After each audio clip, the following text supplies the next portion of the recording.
Aiwa, tichida kutendai muri yeZimbabwe nekuda kwesapoti yese yamunotipa pano paSaint TV. Aiwa, ndichitoti kufara kwese kwamuri, tichitenda kuti takuonai muri vatano.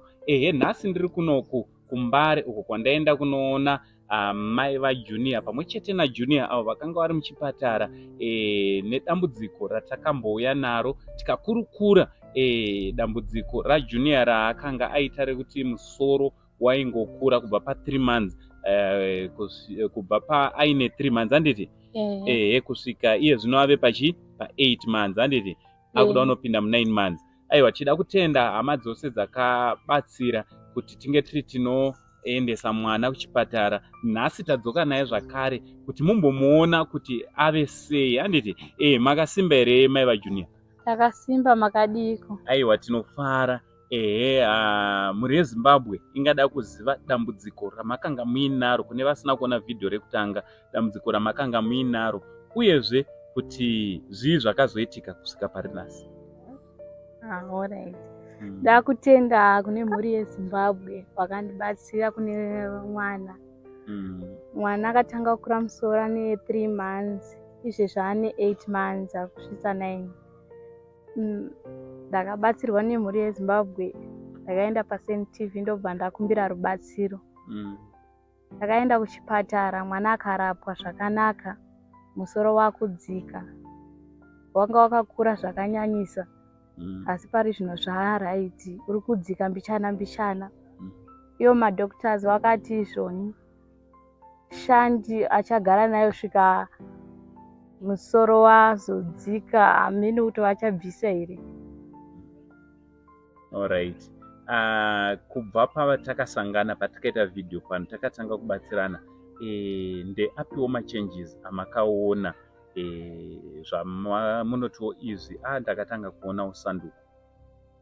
Ndakatanga kuona sanduku tiri muchipatara, izvi nhoo yake inga isingatambe, izvezvi yakutamba pakudzika.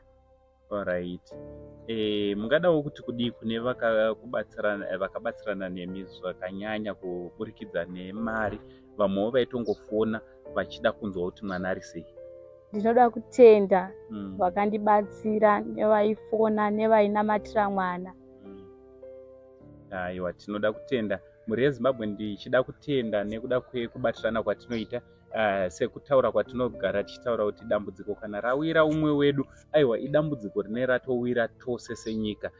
So tinoda kungoramba tichikurudzirana kuti patinouya nenyaya dzakaita sedzidzi, vanenge vaitawo maproblems pavanouya vachichema, tinokumbirisa kuti tinge tiri tinobatsirana navo, seuchapupu uri kutaurwa namai vaJunior kuti aiwa, vakawana rubatsiro kubva kumhuri yeZimbabwe kuburikidza nemavhidhios kana nevhidhiyo yatakaita navo. Nhasiwo vari kutofara vachiona mwana achirikavha. Aiwa, thank you very much kune vese vanosapota Saint TV, kune vese vanoshare nekulike nekuramba vachikurudzira vamwe kuti vange vari vanofollowa our Facebook page, our YouTube channel, TikTok account also nepaInstagram. Aiwa, pfurirai mberi nekuramba muchingotisapota. From Uncle Saint, Junior wedu na amai vaJunior tichiti it's much love.